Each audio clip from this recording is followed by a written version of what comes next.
Okay. Yeah. I'm glad that wasn't my prom, I just have to say. I mean, prom is bad enough, right? Right? Prom is bad The enough. stupid high school dances are bad enough. Right? You know, let alone I know. that. Like the worst I had to deal with was the trend in tuxedos being pastel colors with big wide collars. Right. And yeah. Well, what I think is interesting is how well they were dancing. So this tells me that this was practice. Yeah. They had to practice this. Yeah, because how do you? And they were all they all knew how to do it. Like yeah. Yeah. So. It Interesting. looked a little SM there too, don't you think? Well, everything with a mask looks sadomasochistic. Well, yeah. So everybody wearing a mask to me And then tied up. looks like the kind of people that like to be tied up and dominated. Yeah. And obviously they do. Clearly, there's that going on, and I think we're going to have a generation of that. Yeah. Okay, so lots to talk about today. We're back with the normal format, but that's okay. Yeah, We'll try a couple things out. People did like the tabletop, so we may come back to the kitchen edition in the future. But last week we were traveling, and this week we are back home. We've been working in the garden, and Julie put up some stuff. You can find that on our Facebook page. What do you want to talk about first? Well, welcome to Bookmark. This is our weekly podcast where we sort of recap the week's events. Sometimes it's things that we've seen and you know, maybe they've been recapped before, but it's new to us. Right. So, well, and sometimes we do repeat things, but not often. Right. If we do, it's something. Or we offer a perspective that, you know, other people aren't covering. Right. You know, so this is our weekly podcast, and we also do video essays, and we're working on a video essay right now called, I think we're going to call it Co-optation. Something like that. Or it's called Working Title. Yeah, it's about co-ops, Yeah. and it was recommended from a patron, and that's exactly what we want. We want to hear from our patrons and our followers for ideas, and we will turn those ideas into something that's entertaining and hopefully will leave the viewer with a better idea about what's going on in the world. I also started a script on the New Deal for Nature, New Green Deal kind of thing. The Green New Deal, yeah. Green New Deal. But that's, you know, we're working on a variety of things all the time, so including Bookmark. Right. Yeah. So, welcome to our weekly podcast. So we want to talk about a few things. Google, Palantir, Microsoft, and Amazon now contracted the COVID data and can manipulate the numbers. So. Right. So we heard this week about. And I brought it up. Yeah, you brought it up in a really intense Facebook Live video. Right. And you also talked a little bit about it in your Periscope audio. In my audio, yeah. So you can find Julie on Twitter at Book of Hours Julie, and you'll see sometimes she does Periscope things, and you'll find them on her Twitter feed. But anyway, why don't you kick this off? Well, I mean, it's been said over and over and over again, at least by me and a couple of other people that we follow. But the point is that the COVID data is contracted by big tech, which is Microsoft, Amazon, Google, Palantir. Microsoft, Google, Amazon, and Palantir, right? Yeah. They have access to the data before anyone else does, which means that they can make vast economic decisions that will greatly affect your life. They can go to certain neighborhoods and say, oh, look at the COVID data. It says that there's an outbreak here. So we've got to clear out this real estate in downtown Brooklyn. And they make it possible that they can actually move in and take over areas or communities that are currently affordable and make them unaffordable. But more than that, turn them into the systems that are just waiting to be rolled out. Well, let's give an example. Like sustainable an development. actual example. So what's actually happening? This is not just like speculation. This is actually happening. So It's de Blasio identified certain zip codes in Brooklyn, and they just happen to be, some of them happen to be the zip codes that belong to the Amish. No, I'm sorry, not the Amish. The Orthodox Hasidim Jews in Brooklyn, and this is a community that basically communally started buying up properties so that they could have their own, basically enclave, and they're holding on to it. They're acting as, they're basically renting the spaces out to business owners, to people to live in these apartments, and specifically their own society, their own community lives and works there. So they're holding this real estate, and it's valuable real estate, and it's not going anywhere because they are a community that's very strong. They have strong social ties.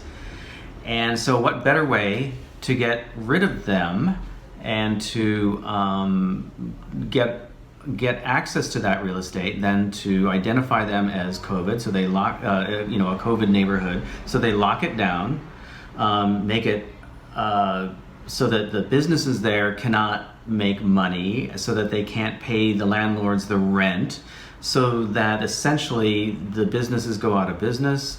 They're open spaces, they can't rent them, they don't make any money, and so then they basically have to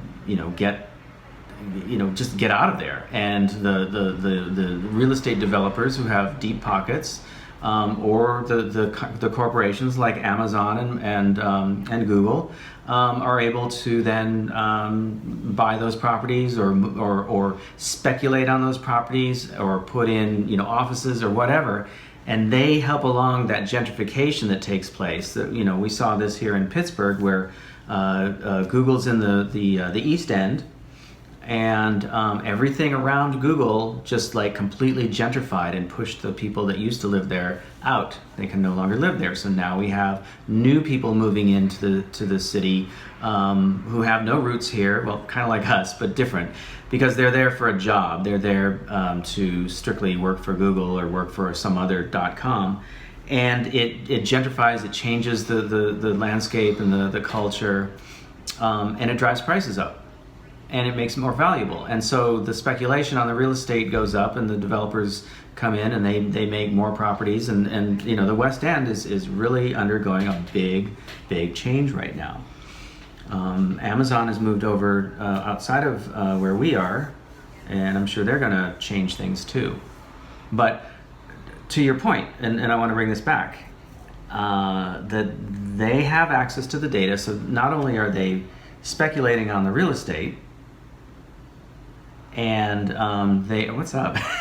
Nothing. Okay. I'm just waiting for you to stop talking. Oh, I'm sorry. Okay. So, I just want to make that point. They're speculating on real estate, but they're also manipulating the data, meaning arguing about the data on COVID and the virus and all this crap is meaningless and it's pointless now. And we need to stop that. Yeah, I mean, so if you look at it like in terms of, Middle Eastern countries that are getting bombed, the civilians that are sort of the victims of these bombing campaigns and of these two warring factions, they don't endlessly pour over whatever data it is that is affecting their lives. They don't endlessly say, but the accusation that's coming from the other side isn't true because the other side is actually doing this, and the accusation is false. Is totally false. I'm with the side that I want to be in, and they're not doing the thing that the other side is accusing us, and you could get caught in this constant feedback loop of trying to prove that the ends don't justify the means, or that the means don't justify the ends. Yeah. So we have to look at what's happening with Microsoft, Google, Amazon, and Palantir as, they're the bad guys, and they want to come in and bomb out your neighborhood and your city so that they can go in and take over. Just like in a Middle Eastern country. When you're living your life and you're sending your kids to school and you're going to the grocery market and you're doing your job, and then all of a sudden some bad guys come in and want to take over your area. And then they start exploding your schools and they start exploding your hospitals and bombing out your roads, so it's difficult for you to travel. Mm-hmm. Well, that's what Microsoft, Amazon, Palantir, and Google are doing. They're the bad guys that are coming in and claiming that there's this big bomb that's dropped in the neighborhood. And the bomb is called COVID-19, and everybody needs to clear out because COVID-19 is so dangerous. So psychologically speaking, we have to understand that these are warfare tactics. These are wartime tactics, but they're being used by corporate America, and especially in the tech industry. And this has been going on and talked about and identified and analyzed and even reported on in mainstream media. I found an article today from 2002 from the New York Times that talked about the gamification of society at the hands of Silicon Valley. Wow. From 2002. Jesus. From the New York Times. Really? Yeah. Wow. Yeah. So this has been going on a long time, but people don't understand that when they're under wartime tactics, when they think that they're at war, they think of bombs going off or, gunfire or military people. They would never assume that, a wartime tactic would be, somebody in a nice suit coming in and saying, we need you to, to do these things in order to have access to like your healthcare or a place to live or whatever. That's war. Yeah. War is being waged on Absolutely. you. Well, I mean, going back to your statement about the article that you found, 2002, that was around the time that the loans, the housing loans started to happen, right? The predatory housing loans. Mm-hmm. They started to happen around then. They hit their peak, of course, right before the breakdown of the economy in 2008. But it was a slow trajectory until it reached that point. And I think it was around 2000 because I started recognizing or seeing those kinds of offers coming through to yours truly, and seeing them reported. Just like when we were in Stockholm a couple of years ago, we started seeing a lot of personal loan ads. They were in Swedish, but I had them translated them on the phone. But you knew that. But I knew that was what was going on. It was about financializing human beings, right? Yeah. So this whole business of lifting up Sweden or lifting up Stockholm or Sweden as the city that didn't lock down and the city that didn't follow, or the country that didn't lock down, and they used herd immunities. Okay, so we were there in 2018. We were there exactly 2 years ago. It was spring of 2018, so it was a little more than 2 years ago. Mm-hmm. They had already rolled out the financialization of human beings concept through predatory loans. And I'm sure that a lot of the construction we saw around Stockholm had to do with the build out of maybe a 5G. Maybe. Well, at least impact investing, right? Yeah. We didn't really see a lot of evidence of people having some kind of COVID pass or some equivalent thereof. No. Because this was over 2 years ago. But we did see a lot of construction, and I have a feeling that construction was clearing the way for, for these projects that have to do with surveillance. So the reason Stockholm and getting people densely getting people densely compacted, and the reason Sweden and I'll say specifically Stockholm didn't close down was because a lot of the things that we're about ready to have in our own lives had already been rolled out there, so they didn't need to lock the country down. New Zealand locked down hard. I mean, Jacinda, the leader of New Zealand, she, the leader, the little dictator of New Zealand, she locked down the country hard. It's a very tiny country, very tiny, very isolated little country, so it was easy to do. And it's also like you have to have a lot of money to live there, and you have to be of a certain meritocracy, meaning that you're born into privilege, and money is never really an issue for you. So people in those circumstances have no problem whatsoever with just locking down and all this. So they locked down for a few months, and now she's come out and said everybody did well. We have no cases of COVID, and everybody's back up, and you can do whatever you want. I guarantee you, even though there's no mask law or mask mandate, that people are still wearing it because they've been psychologically conditioned to wear it. So even though it's free, it's back to being free and normal, people are still wearing a mask. But what she really did is she locked everybody down nice and tight in their homes so that she could roll out and implement 5G and surveillance and start issuing things like, the COVID passes and telling people you can't travel throughout your country unless you have a certain pass and you pass the criteria, and you've got to be loaded up into this, biometrics surveillance grid, just like they probably have in some way in Sweden, or at least in Stockholm in some way. Maybe not as aggressive as they'd like, as the technocrats would like, but it's certainly aggressive in New Zealand right now. So that's a perfect example of how, a so-called disease or virus that's never been isolated in the medical community is being used as a tool or as a cudgel to break down a society, hold the society down, hold them in place so that you can implement these surveillance systems and these surveillance grids. And once they're all nice and in place, then the society is free. And it's like, oh, well, what's that new that new 5G tower over there? That wasn't there, 6 months ago, So I'm sure people in New Zealand are seeing some changes and having to download things on their apps or having to go through certain protocols in order to have access to the life that they once had before. Yeah. So I have a feeling that Sweden was already there. Well, that Sweden had already done that. We did hear those stories about people getting the implants in their wrists. Right, but I think those were... those were probably prototypes. It was probably like propaganda. I think that was mostly propaganda. This was years and years ago. Like back in 2016 or so, we had seen an ad for a company in Sweden that was putting implants in their employees, so their employees could have access to the front door without having to have a key or anything. You just wave your wrist over the signal and the door opens. And also the same kind of key access gives them access to their accounts, in their jobs, and also like when they go to the cafeteria and they buy their food for lunch, They would just scan their hand. So we were all looking at that in like 2016 and going, "Oh my God, that's awful." But I did not see evidence of that. I didn't either. I didn't see evidence of that at all in Sweden.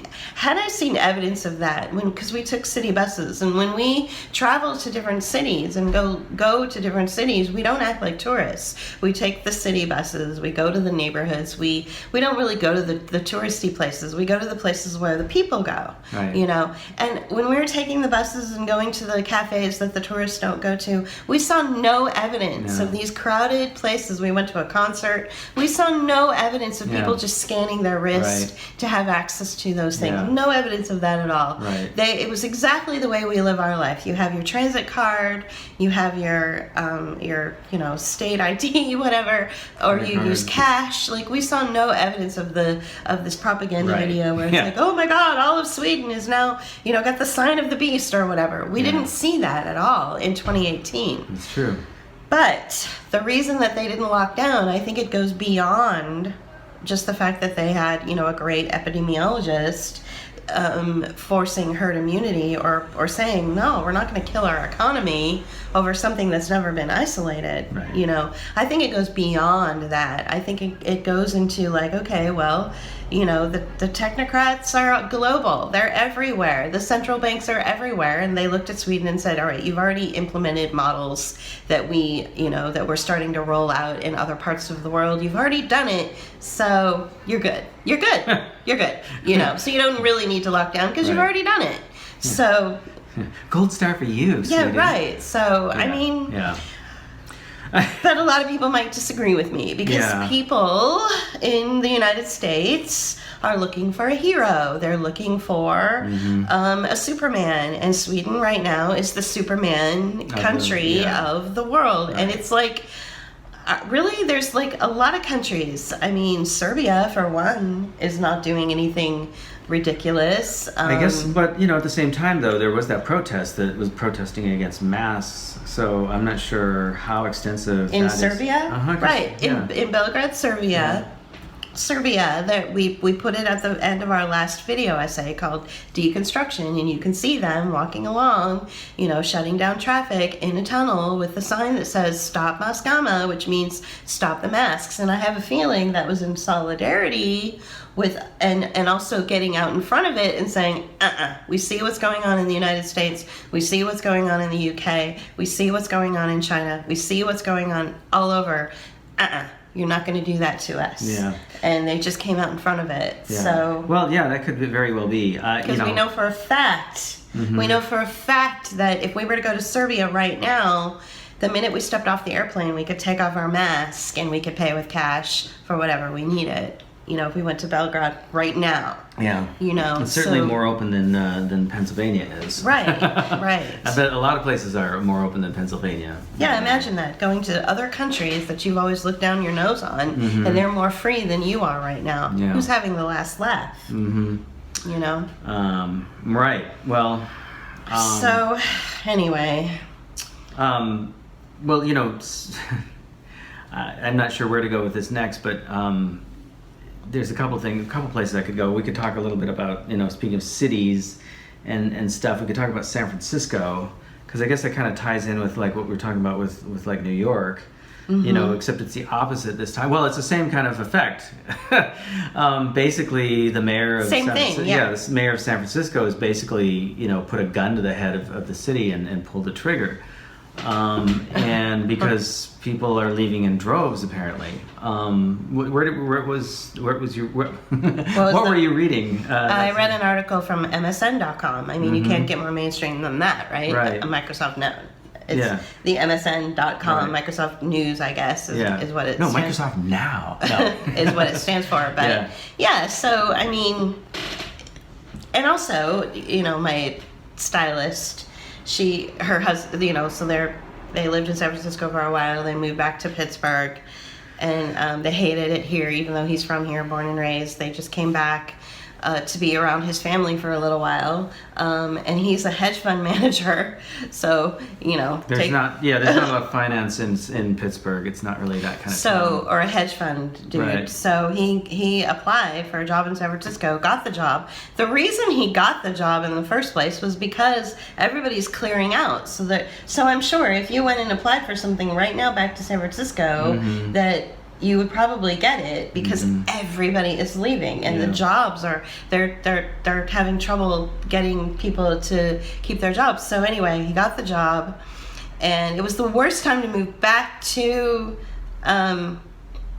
the Bay Area. They don't want to live in the city because they have 2 kids. They wanted to live in like Walnut Creek, which is a suburb outside of San Francisco.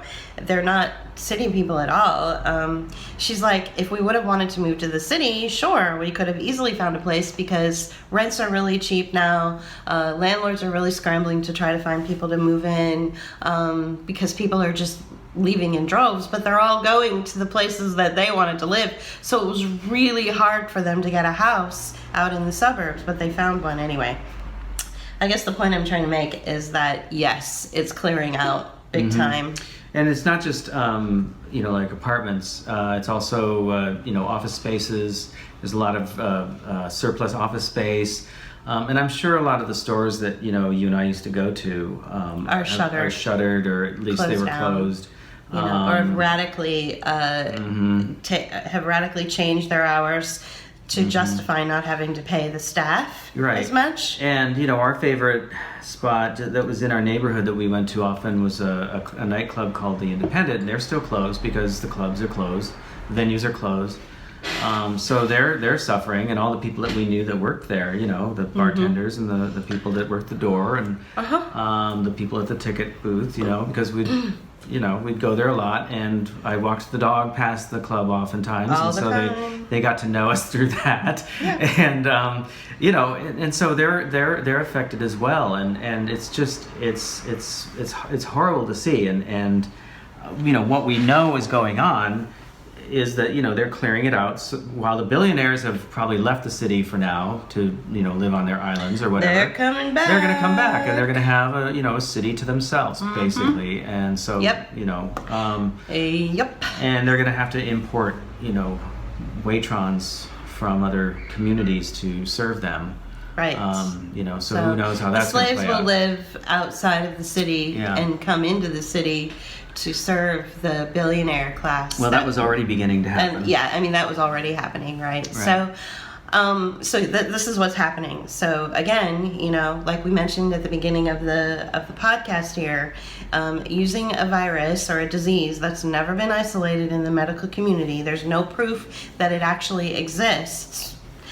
Using it through propaganda and psychological warfare to scare the shit out of people, to close down their businesses, to sign up for, the COVID pass so that they can have access to their life and freedom and all this stuff. But at the same time, not giving, so we've got the highest record of unemployment that we've ever had in the history of ever.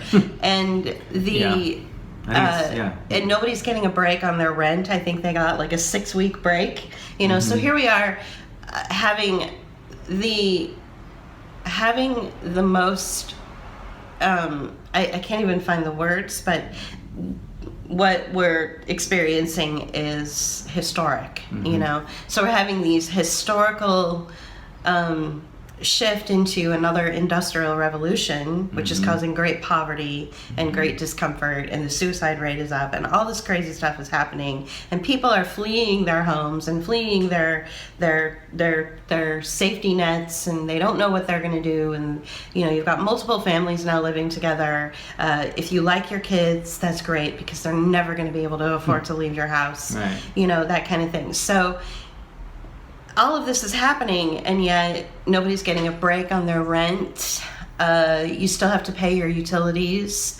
You still have to pay your, for your garbage to get picked up. Right. So it's causing this incredible financial strain. And even if the payments are deferred, you still, you owe that much more after 3 months, right? What they should be doing is just wiping the debt clean altogether, because it's not your fault that a virus that's never been isolated in the medical community is being used as a way to keep you from getting your income. Right.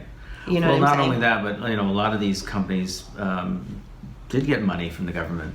Right. So they're not passing that on to the consumer. Right. So the utility companies and probably landlords and all sorts of businesses got what I call the COVID bucks. It's through the CARES Act. They got funded. Maybe it was through a loan, but whatever, they got funded, and yet they're still coming after you for you to pay your bills, even though a virus that's never been isolated in the medical community is forcing you to not have an income. If you don't see that this is turning into if you don't see that this is class war, and that this is turning, the whole globe into serf monarchy, that's where we are right now. It's going to be serfs living in the dirt and the monarchy, and there's not going to be anything in between, so the serfs, all of us peasants, need to get together and communicate effectively and create new societies. But so while all this is happening, people are fleeing California, they're fleeing San Francisco, they're fleeing New York, they're fleeing Chicago, these big cities that have always been a great draw. Over the decades, these cities have been built up to draw young people, especially after they graduate from high school. So they have their careers in these cities, and then they have their apartments, and if they can afford to buy a condo, they would have a condo or a home.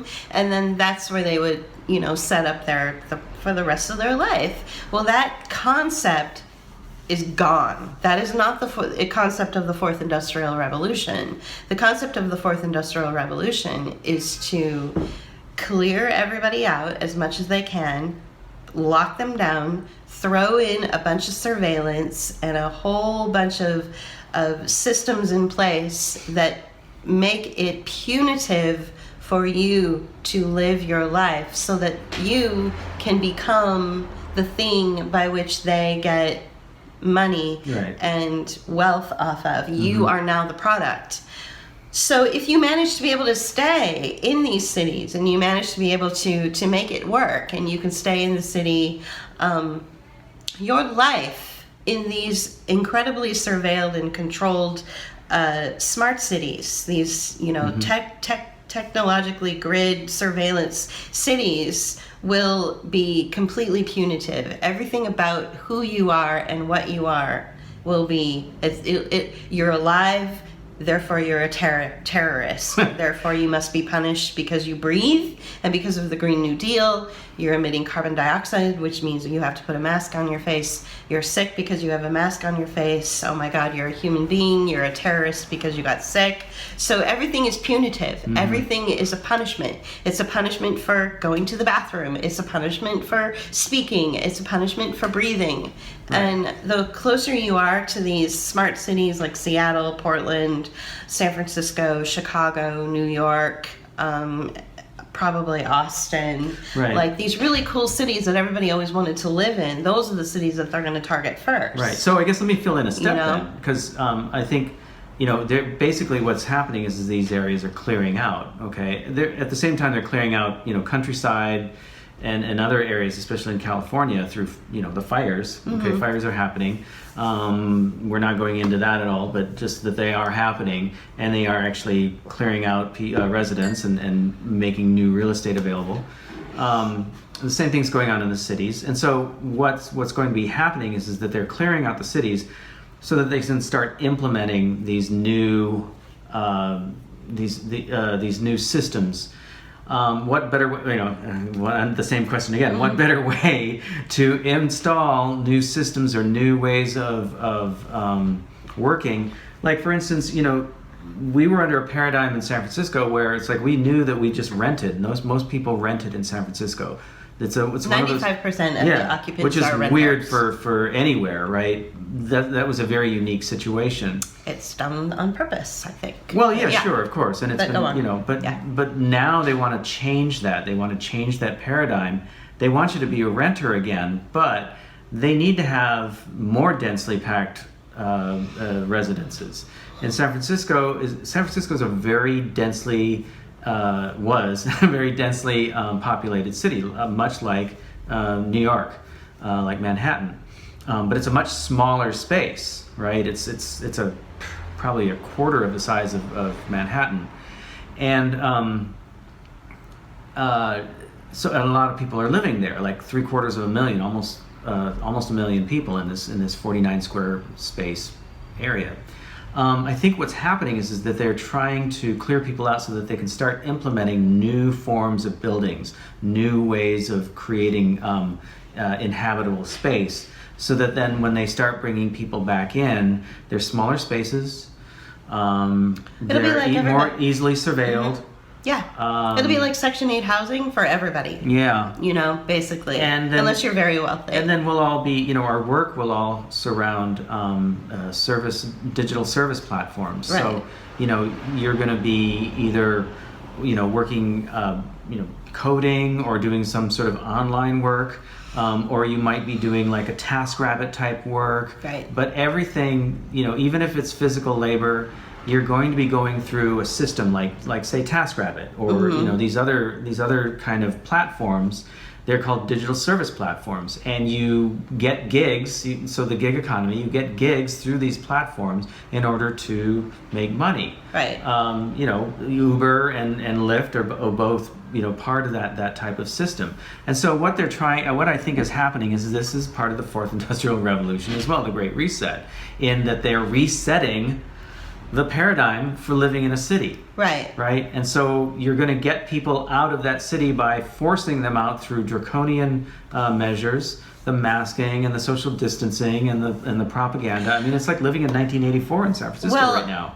From what I understand, based on the article I read, and again, it's mainstream, the reason everybody's leaving San Francisco is the reason anybody always ever leaves San Francisco or New York. It's because they can't afford it anymore because they lost their job and they don't have job security and they don't want to pay these exorbitant rents. Exactly. So what's going to happen is, these sustainable development models or these fourth industrial revolution models or these surveillance models or these digital service platform models that are punitive in nature, are targeted towards the next generation. So they're looking at kids that are in high school now, about ready to graduate from high school, and they're going to draw those kids in with cheap rents, so Section 8 type rents, where everything is based on your behavior. Everything is behavioral driven. That's why they're teaching the kids in school right now how to get a badge, because it's behavioral driven. It's not about what you learn anymore.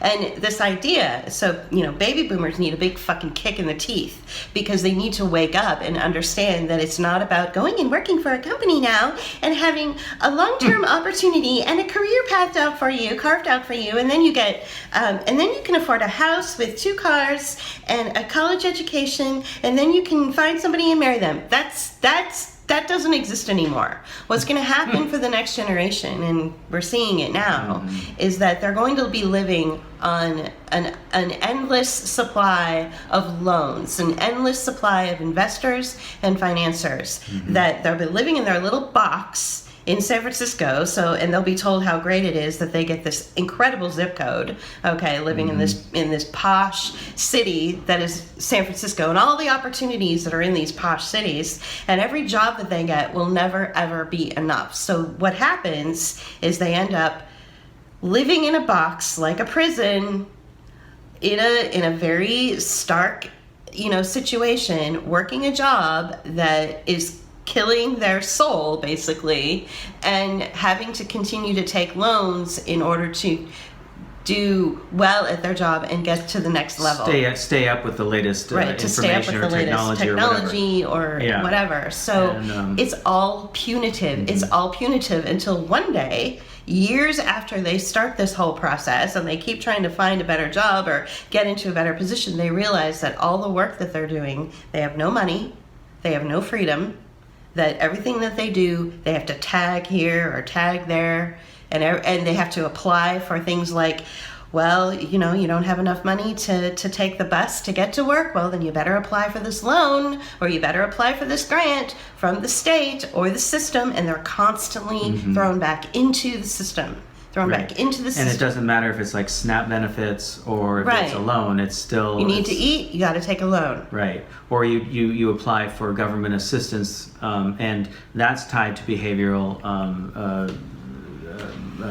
behavior as well, right? So it's all these things. So there are these baby boomers which are still hanging on in the world that think that we live in 1950s America, where you graduate from high school and then go to college and you do well in college and get a scholarship and then you get a good job with a company that takes care of you forever, and you get your benefits, and then you can afford to buy a house one day. And that's not the American dream anymore. It probably never really was, unless you were born into a meritocracy.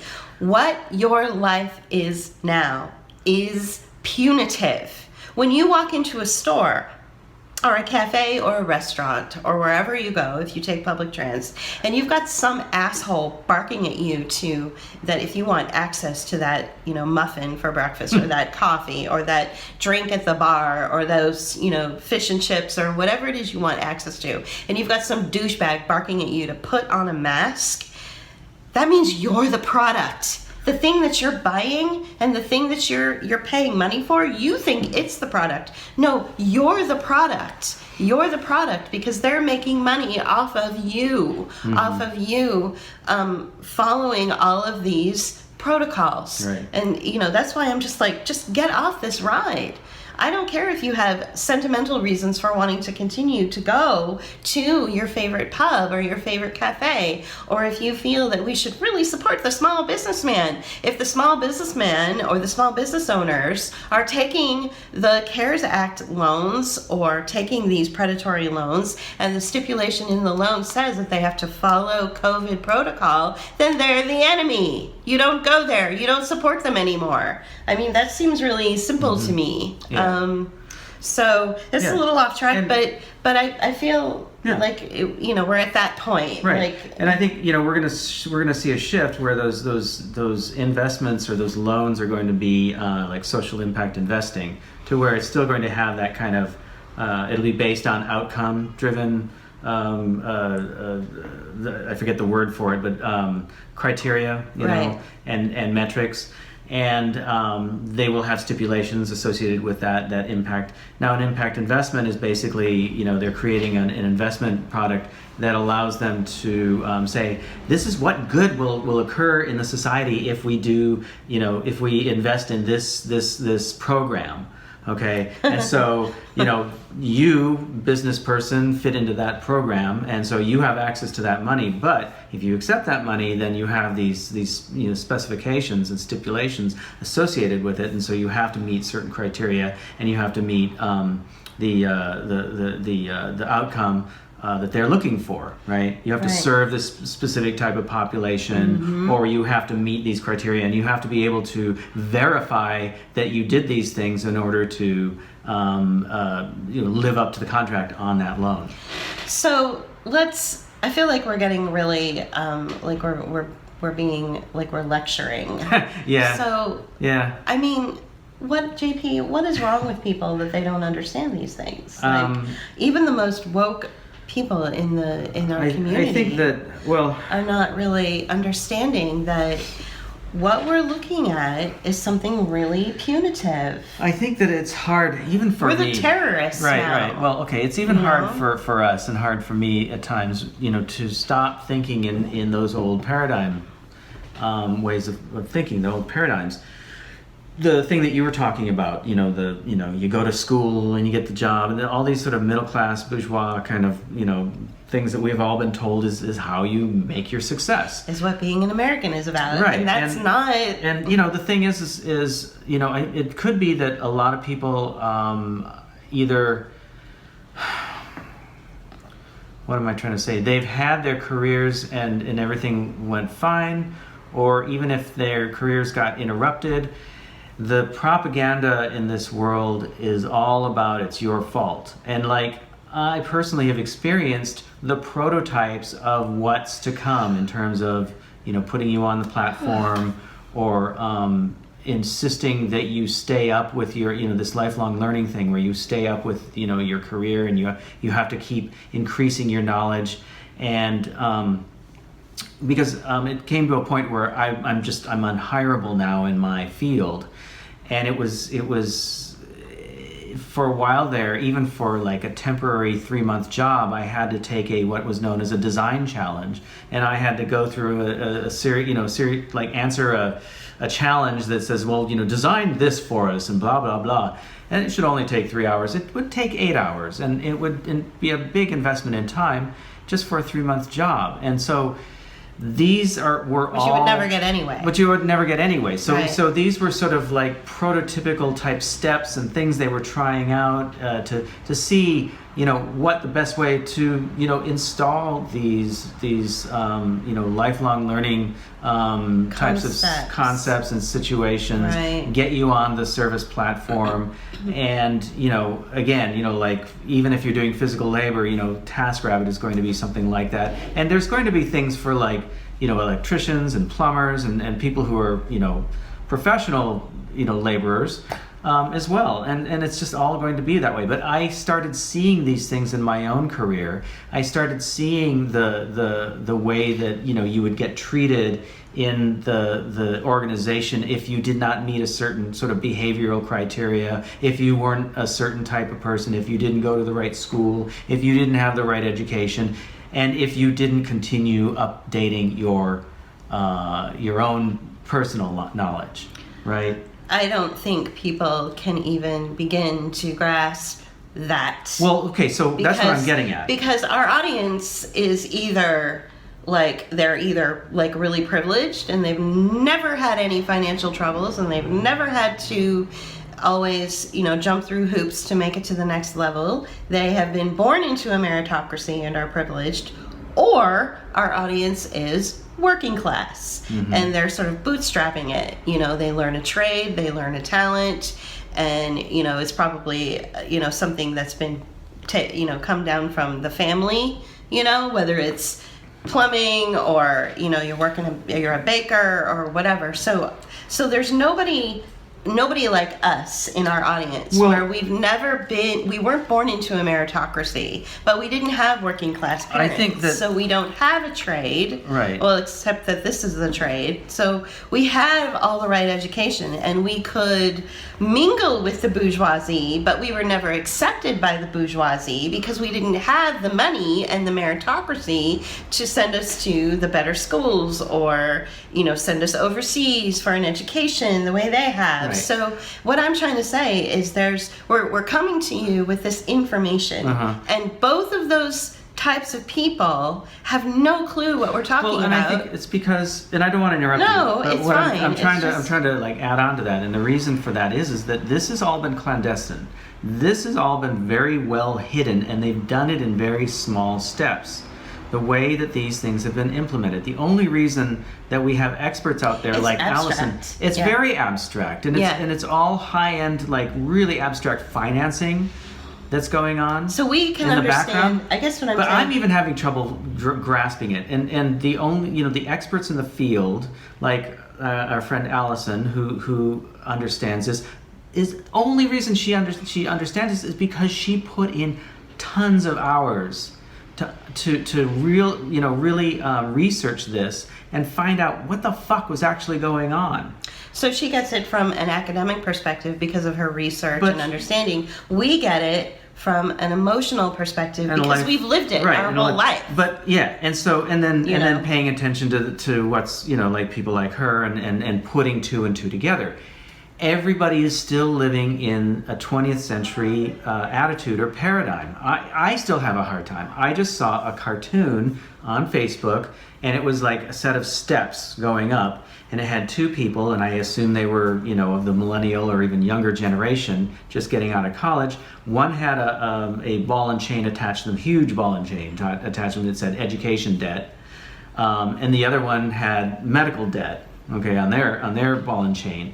And the steps were taller than they were, and it was like, get a job, buy a house, all the things that you're told you're supposed to do. So this cartoon had a 20th century perspective as well. Okay, it was looking at the problems that young people and everybody are facing from that perspective. What's happening is much different, it's much more severe, and it's turning us all into capital investment and actual slaves. And we talk about this in our video Lifelong Learning. Yeah, so I think the thing that the reason that we're so unique and our platform is so unique is that we've spent our entire life being the capital. So to speak. Yeah. In a pretty superficial way, on a very surface level way. And I think a lot of people, well, go ahead. And when he talks about going into these, interviews where he has to do something called a design challenge, which takes 8 hours, that is him giving of his time, giving of his talent, giving his information over to a prospective company that has just gleaned all sorts of valuable information from him and then not hired him. Right. So, and that's your future. That's what it is that and that's slavery. That's slavery. Design challenge. Working for free. Yeah, basically you're working for free, with this idea that they're going to dangle this fake carrot in front of you with a $sign on it that says if you do this thing for free or you buy this thing and then someone else will pay for it and you have to pay that person back, that it'll get you to the next level. Right. That it'll get you.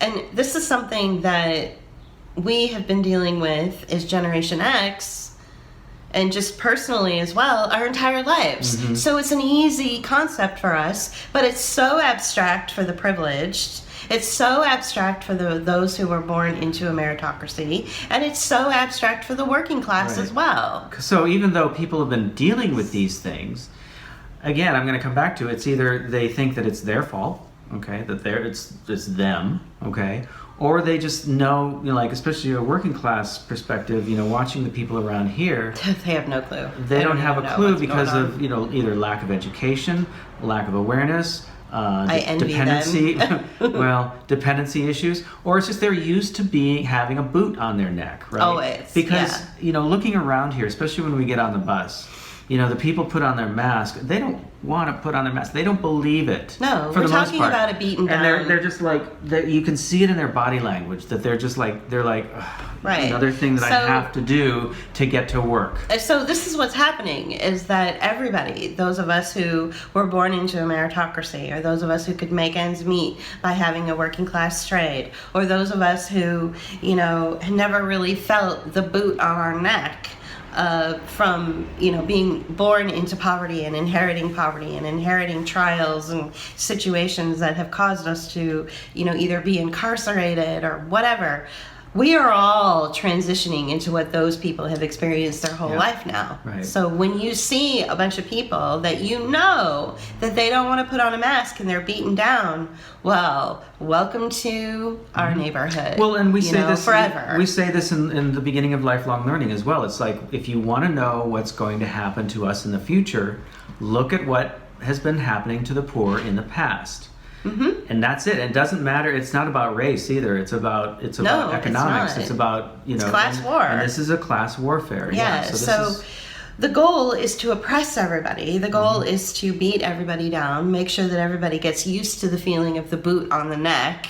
And the oppression, and normalize oppression so that kids one day will grow up and be like, you mean people used to dance facing each other, or people used to hold hands, or people used to go to concerts and the concerts weren't online? Or I thought only rich people did that. Right, or you could be like this next to somebody in a nightclub. Right. So the rich. So you're gonna have children growing up and saying you can go to a nightclub and see a band, your favorite band, in person, up close. I thought only rich people did that. Right. Okay, so that's the future. Right. That's the future we're creating for society and civilization. We saw an interesting article this week from an RT contributor, and she was talking about how this is a class warfare and like everybody wants to talk about the culture wars, but actually what's going on is it's class war. So this whole thing with tearing down statues is a means of like distracting you and calling this culture war, right? It's so stupid. But it's really it's class war. It's clandestine. The one thing that I would say to add to that is that what we've been talking about, and that is that this is also a sign telling you that the arts are being taken away from you, the humanities are being taken away from you, culture is being taken away from you. So the pulling down these statues, whether you care about them or not, it's a sign, it's a symbol that says this is going away, it's being taken away from you. And so are all the museums. It's going to be reserved for somebody else, because that statue that's in in communitarianism, the statue that's getting rolled down the street after they yanked it down. He was some sort of slave trader. It got dumped into the river. They plucked it out of the river. They took it back, and it has been restored. And the reason that they allowed it to get kicked around is because they needed some funding to get it restored. Right. And so they allowed that to happen. It's all a game. It's all a game. The statue that was pulled down in San Francisco of Francis Scott Key, that statue was in the junk pile 60 years ago in the back field. Pulled it out of the junk pile. It means nothing. In the back field of Golden Gate Park, and said, "Hey, this is left over from whatever World's Fair, and then we found this. We could put this up in the park because there's an open space there." In this, during the 60s, during the JFK era, and they're like, "Sure, why not? Let's do that because we need to fill that space." It was considered, just this piece of surplus, junk. surplus art, and people are all sentimental about stuff. It's like Half the shit that you're sentimental about is garbage. Well, and literally, and the city doesn't care about it. It's like, okay, well, we've identified several statues that these people can pull down to do this. Francis Scott Key goes away because he wrote the Star-Spangled Banner and he was a slaveholder. Perfect. And then Junipero Serra gets pulled down, and it's like, we don't care about that statue. It's something left over from the turn of the last century.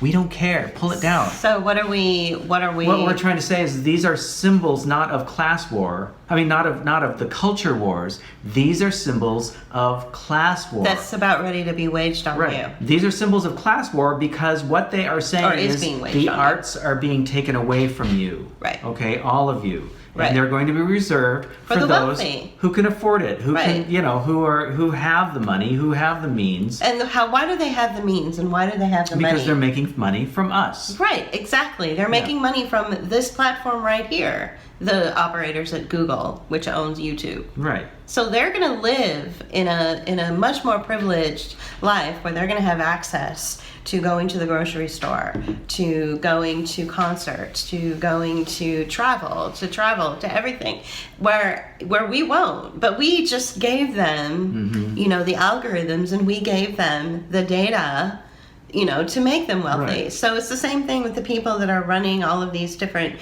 transit systems where they're rolling out surveillance in the transit world. These people are very wealthy. Some of them we know personally, Yeah, and they're we getting lived around rich. them. Yeah, and they're getting wealthy and maintaining their wealth on surveilling and tracking and controlling their ridership. That's slavery. Right. That's literally slavery. Like, I cannot think of a more specific example, a more modern day example of a slave master and a slave than the transit system, where you've got various organizations that are invested into the local municipal railway system. In San Francisco, it's called the MTA. And you've got all of these different organizations that have a vested interest in throwing down surveillance, in making these systems incredibly invasive on the individuals that ride the system to get to their jobs or whatever.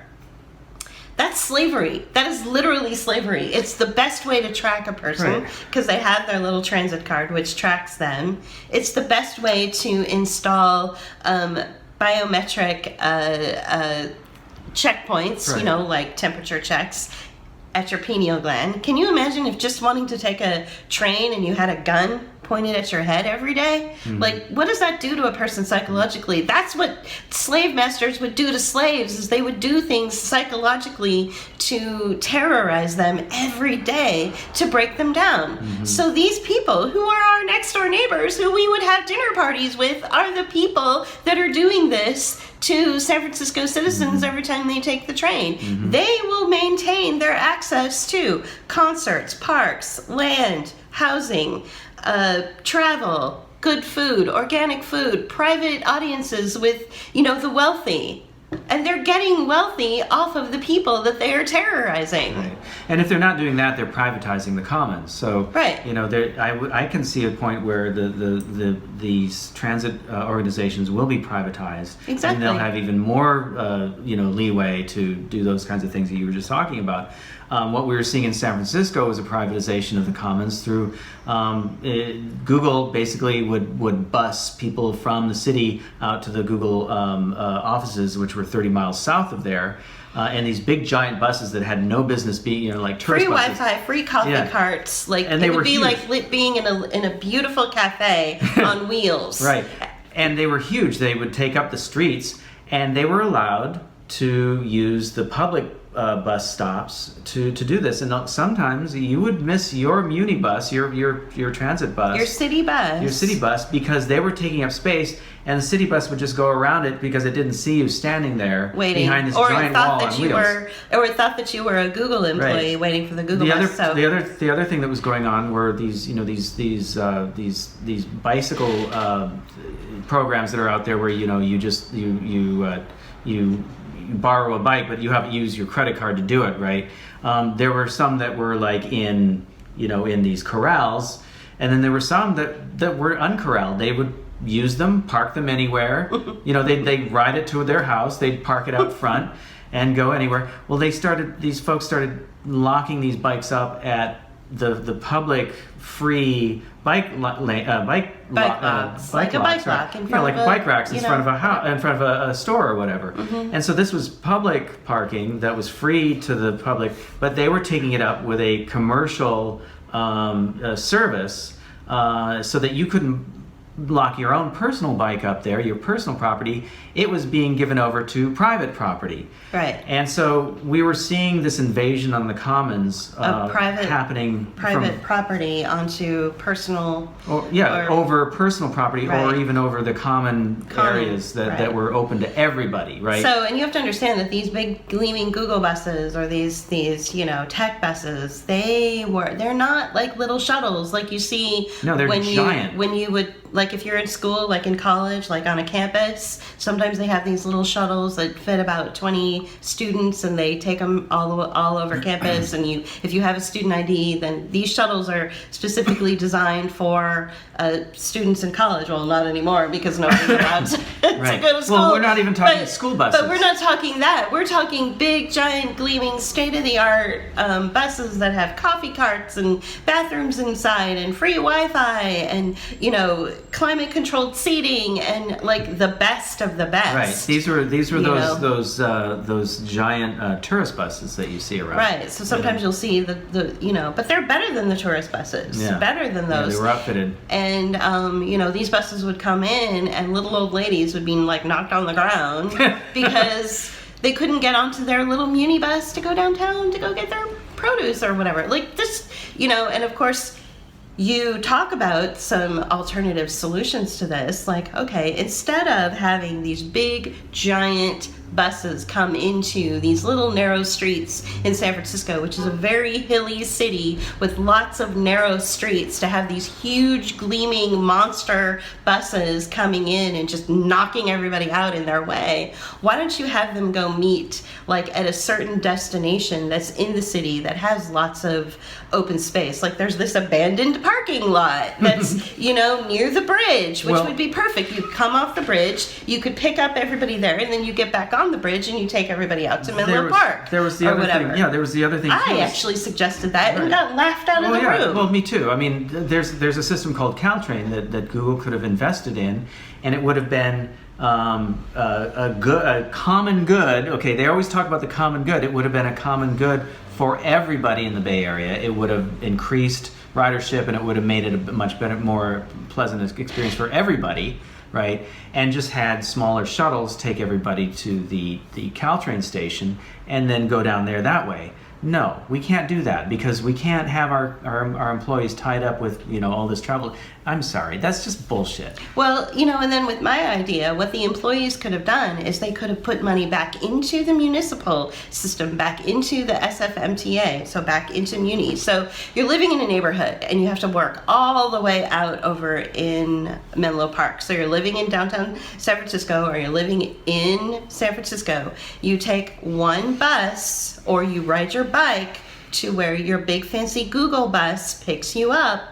Okay, so you're putting money back into the local MTA system. You're putting money back into the Muni system so that the Muni drivers can continue to work at a decent pay and not use the municipal bus stops for So everybody wins. Yeah. Everybody would still win, and it was like, oh no, that makes too much sense. Well, there was the other improving the economy for the local bus system. The other argument was they wanted to try to minimize the hassle for the employees so they wouldn't drive. And so because the employees are these precious little fragile... Well, you would see the propaganda on the bus that would say, we have kept so many cars off the roads because of this one bus. And it's like, fuck No, you. there's employees that live in San Francisco that were working all the way out in the suburbs to go to the Google campus to put us all on a slave grid. They never had cars to begin with. So that was false propaganda right there. Oh, we're keeping those employees from driving to Menlo Park or driving to their job. No, you're not, because they don't have cars to begin with. Right. You're just spoiling. Like basically what what we're talking about here, what we're trying to get to the point of, is that everything is punitive. Everything is about hurting you. And everything's about money. Or making money off of you. And the way to make money off of you is to hurt you. Mm-hmm. That's all there is to it. Right. I mean, there's nothing good that's coming out of any of this. Right. There's no light at the end of the tunnel. There are no groups of doctors that are going to save you. Right. The only way that you can not be imprisoned and not be hurt and not feel the sting of this is to ignore it completely. Fall off. Is to fall off altogether. We don't have so to talk about you it. don't want to talk about them? No, Okay, yeah, we all don't. right. So we've talked Yeah. about heroes too much already, I guess. Yeah, we don't so- need. You don't need any heroes. You don't need any. You don't need to hero worship doctors who are signing declarations. You don't need to hero worship attorneys that are filing so-called lawsuits, but there's no evidence that the lawsuit has even been filed yet. You don't need any of that. What you need is to talk to each other. Right. And, you know, speaking of that, I just want to make this like a quick last statement. I mean, there was the thing that happened in Michigan where they won their suit against Against their governor. tyrannical governor. And the thing is nothing really changes because only in the civic world does it change. In the government, it changes. But the companies are still going to require you to wear a mask, and people are still going to wear masks. And you know, the equivalent to Sprouts in Michigan, if there are any Sprouts, are still going to make you wear, you know, they're the still mask. going to be very proud of the fact that they discriminate Mm-hmm. and very proud of the fact that they are going to defy the orders Yeah. because they have the COVID bucks. Right. So all of these laws that have been passed that have overturned any COVID regulations and all this, they don't matter when you're a business that has already sold out the population. So I know that this is going to be a really, really strange concept for people. And so, you know, I'm going to say this as delicately as I can. When somebody wants you to cover your mouth and stifle your oxygen, I would say that the best course of action for you is to not let them. Mm-hmm. Don't go to those places. I don't care what sentimental value they have for you. I don't care if they're the only shop in town.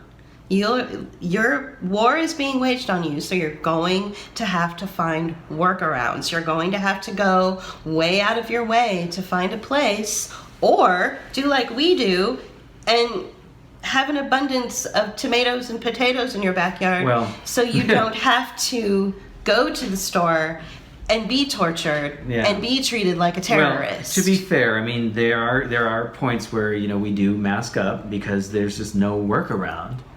But it's, you know, I have to say, it is like the most minimal amount of time that I spend doing that. I only go when I have to, and I only go when I have, 5 minutes to do this. I mean, I don't spend a lot of time, in these spaces. Get your food delivered. Or Get it delivered. well, that's what we're going to do in the future. There are, we belong to the CSA. I do have to put a face covering on when I go in to pick up the groceries. That's why I haven't But I'm in paid there. them. Huh? Nothing. What's that? What? That's why I haven't paid them. Oh, well, they're not responsible for that. But the point is that I go in, I pick it up, and I leave. And I don't use a face mask that everyone else uses. I still use a bandana because it's the least obstructive to me. And I don't care what they think. Even though it's like harmful to him. Right. But to put anything over his face. At the same time, though, I try to keep it as minimal as possible. I live a mask-free life as much as I can. You have to. I have to. I don't. I can't do it.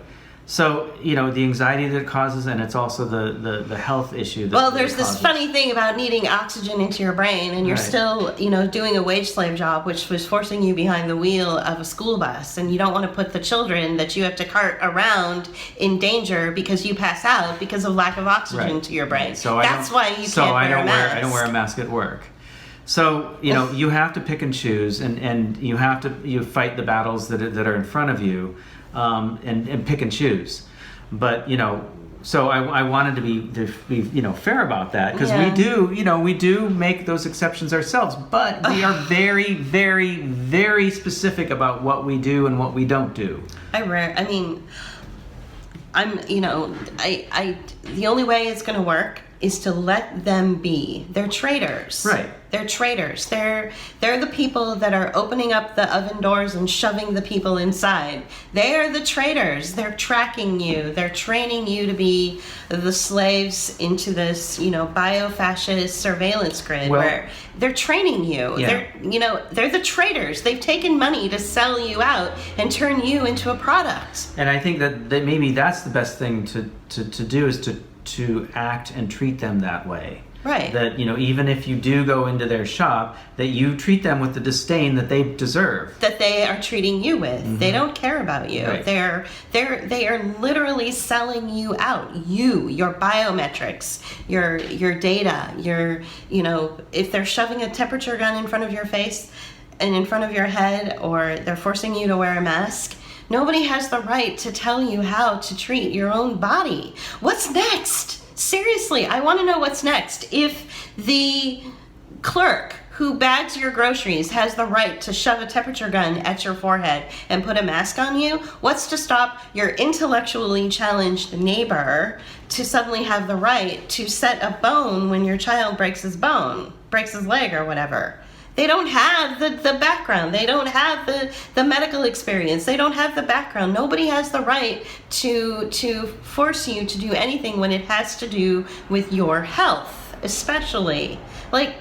This is getting so outlandish and so over the top. You would have think that by now, at 7 months into this, that the entire country, at least the state of Pennsylvania where the Constitution was penned, would come out and burn the motherfucker down, or be picketing in front of stores or grocery stores that are forcing you to hurt yourself just so that you can buy a pack of eggs. That's right. Bullshit. And if you're not going to do that, then don't go there. That's enemy territory. You are literally walking into enemy territory. Well, war has been waged on you. And if you do walk into enemy territory, let's stop the discussions about how horrible it was. You're going to have to prepare yourself for those situations. I understand it's very traumatizing.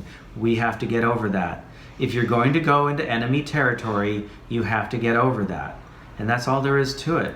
Yeah, I mean, it's war. I guess people don't understand that this is class war. This is war. This is war. This is warfare, and it's being waged on us. If you are not somebody who has the power to tell another human being to put on a mask, or that they need to socially distance, or that they need a temperature check, if you're not one of those people where you're in a position where you're telling other human beings, then you're the product. Mm-hmm. Then you're the thing that is war is being waged on you.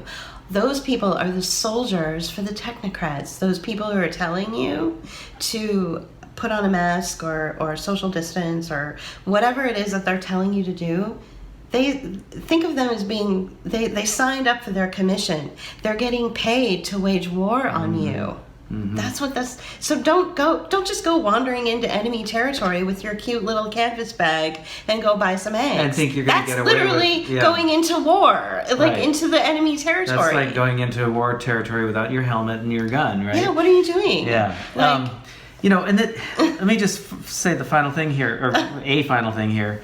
The other thing that's going on is it's like they will use words against you, like they will treat the word freedom as if it's this horrible thing with the complete disdain. They'll use freedom like it's a swear word. That's I know, but that's what warfare. It is. Yeah. That's what I'm trying to say. It's like, oh, you just want your freedom. Well, yeah. You say that like it's a bad thing. Oh my God! You just want your oxygen. Right? Selfish. You're so selfish. Julie, you're so selfish. Speaking of being selfish, I think it's time to wrap things up. Well, so people are going to say, the next thing people are going to say, because they always do. Right. They say, well, then what is the, if I'm going into war and I have no choice but to go into the enemy territory to buy my, juice pops or whatever, or my eggs or whatever I need for my family, then what do I do? How do I fight back? I can't go in with guns blazing. I'm not going to do that. No, of course not. Your helmet and your weaponry is filing a lawsuit against the actual store. Don't go through the federal whatever. Just, file a lawsuit against them, file a complaint against them. That's all you got right now. Mm-hmm. Or just don't go there and put yourself in, in enemy lines. And if you do go there and you can't afford a lawsuit, then you prepare yourself and don't expect there to be a different outcome. Right. Okay? Don't expect any different outcome. That's the way it is. And just deal with it the best way you can. Right. We will figure out together things to do in the future, but right now this is what we have in front of us, and so this is how we deal. Yeah. And we will deal with things as people in Soviet Russia did. Create our own black markets or gray markets, and ignore the propaganda, and understand that when they're telling you something it means something else, and have our own system for communication. So right. That's the way it's going to have to be. It's going to have to be, and that's going to take time. I think people need to start behaving as if they're at war, mm-hmm. And that war is being waged on them. Yeah. You're the innocent person, war is being waged on you. So now that you know that, and you know that going into your local organic grocery market is like literally just wandering into enemy territory, and you might get blown up, then maybe not go there. Right. Okay. So, it's that simple. It's that simple. Yeah. This is class war. So. Yeah. All right.